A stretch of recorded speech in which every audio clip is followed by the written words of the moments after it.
हाय नमस्कार. माझ्या एका नवीन व्हिडिओमध्ये तुमचं सर्वांचं स्वागत आहे. तर जर्नी व्हिडिओ काही येणार नाही आज. आज जरासा वेगळा व्हिडिओ येणार आहे. म्हणजे आपण ते झाडांसाठी आपल्या घरातल्या टाकाऊ जे पदार्थांमधून राहिलेले पदार्थ असतात. टाकाऊ पदार्थ म्हणजे कांद्याची टरपलं, लसणाची टरपलं, तुम्हाला सांगते बटाट्याची साल किंवा फळांच्या साली यापासून खत कसं तयार करायचं. तर ते खत मी त्यापासून खत कसं तयार केलेलं आहे तो व्हिडिओ तुम्हाला येणार आहे. तर तुमच्याकडे जर काहीतरी कुंडीमध्ये जर झाडं असतील तर तुम्ही नक्कीच त्या प्रकारे खत तयार करू शकता. फक्त 4 किंवा 5 दिवस ती टरपल आहेत ती पाण्यामध्ये फक्त भिजत ठेवायची आहेत. झाकण ठेवायचं आणि भिजत ठेवायची. त्याच्यामध्ये परत नंतर नवीन पाणी घालून ते खत तयार करायचं आणि आपल्या झाडांना घालायचं. खूप छान अशी फुलं येतात. तो व्हिडिओ म्हणजे मी अनिता रंगोली चॅनल आहे बघा, माझ्या लाईव्हला ते येतात. त्यांच्या चॅनलवरती तो व्हिडिओ आहे. त्यांनी म्हणजे ऑर्गॅनिक म्हणजे वापरून ऑर्गॅनिक म्हणजे घरगुती खत तयार करून झाडांना घालतात आणि फुलं अशी भरभरून फुलं येतात. तर मी पण तोच प्रयत्न केलेला आहे. बघू आता, प्रयत्न तर केलेला आहे. फुलं कधी येतात ते मी काय सांगू शकत नाही, पण 100% ते त्याचा रिझल्ट येणार हे मला माहीत आहे.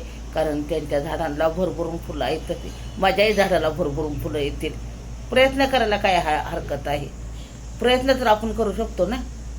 करू शकतो का नाही? त्याला कुठं काय, फक्त थोडे आपले कष्ट लागणार एवढंच आहे. केल्याने होत आहे, केलेच पाहिजे. बरोबर आहे ना? तसंच केलेलं आहे मी. तुम्हीही करा. माझा व्हिडिओ पूर्ण बघा आणि आवडल्यास चॅनलला लाईक, कमेंट आणि सबस्क्राईब करायला तेवढं विसरू नका. तर चला, बाय बाय. व्हिडिओ पूर्ण बघा. अर्धवट व्हिडिओ बघितला ना तुम्हाला काहीही कळणार नाही. त्यामुळे व्हिडिओ बघायचा असेल तर व्हिडिओ पूर्ण बघा आणि लाईक तेवढं करायला विसरू नका. हाईप करा, लाईक करा. Bye bye bye. हाय नमस्कार सर्वांना. तर हे बघा, इथं मी कांद्याची टरपल आहेत नाही का वरची, ती भिजत घातली होती बघा. त्या अनिता ताईच्या चॅनलवरती त्यांनी व्हिडिओ टाकलेले आहेत ना. तर तसंच त्या प्रकारे मी करायचा प्रयत्न केलेला आहे. तर आमची काही झाडं जास्त नाही, 2-4 झाडं आहेत. मग आपलं तेवढं जरासं घातलेलं आहे. कांद्याची पात आहे, आपलं कांद्याची फुलं, माफ करा मला शब्द इकडं तिकडं झालेला आहे.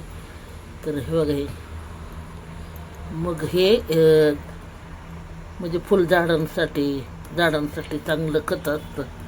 म्हणून मग आता मी केलेलं आहे. आमच्या पण गुलाबाच्या झाडाला, म्हणजे माझ्या मुलगीचं गुलाबाचं झाड, परत मोगऱ्याचं झाड आहे. तर त्याच्यासाठी हे बनवलेलं आहे मी. 4-5 दिवस झालं बघा भिजत घातलेलं होतं. मग आता हे पाणी बादलीमध्ये काढून घेते मी आणि त्याच्यामध्ये दुसरं पाणी टाकते. आपला छोटासा व्हिडिओ आहे हा. या प्रकारे लिक्विड. आणि हे बघा, हे पण त्या मातीमध्ये टाकणार आहे मी. तर चला तुम्हाला दाखवते.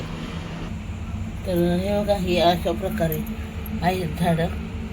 तर बघूया, ह्याला काय अजून इकडं काहीच अजून कोंब पण आलेला नाही. कोकिळेचा आवाज येतोय बघा.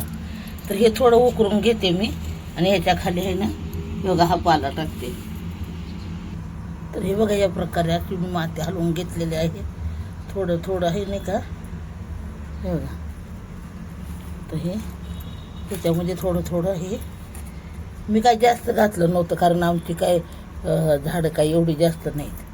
त्यामुळं आपलं थोडं थोडं हे जाईल ते कुजून याच्यामध्ये असं घालून घेते. बरोबर आहे ना?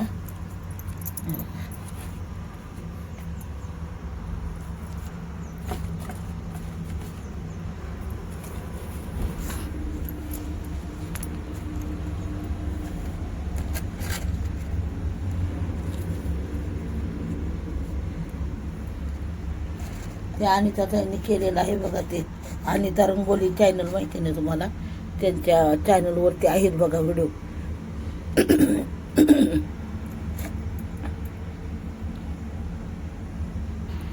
तर ते अनिता ताईच्या चॅनलवरती व्हिडिओ आहे म्हणून मी पण प्रयत्न केला. आणि खरं सांगते, त्यांच्या झाडाला ना भरपूर अशी गुलाबाची फुलं प्रत्येक झाडाला फळं फुलं भरपूर भरपूर असं प्रमाणात आहे. आणि त्यांनी पण का नाही म्हणजे घरगुती पद्धतीनेच आपलं हे खत तयार करतात, रासायनिक खत कुठलंच वापरत नाही ते.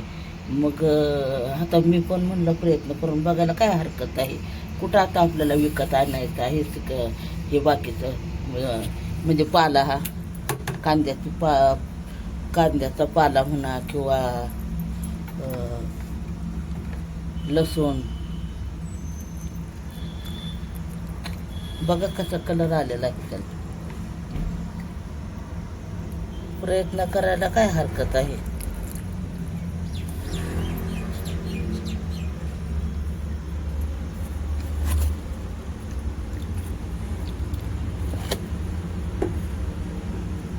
अशा प्रकारचे मी खत केलेलं आहे, तुम्हीही करून बघा. अजून थोडं थोडं घालणार आहे पाणी मी. बघा इथं आहे पाणी अजून, याच्यामध्ये थोडं दुसरं पाणी घालणार आहे.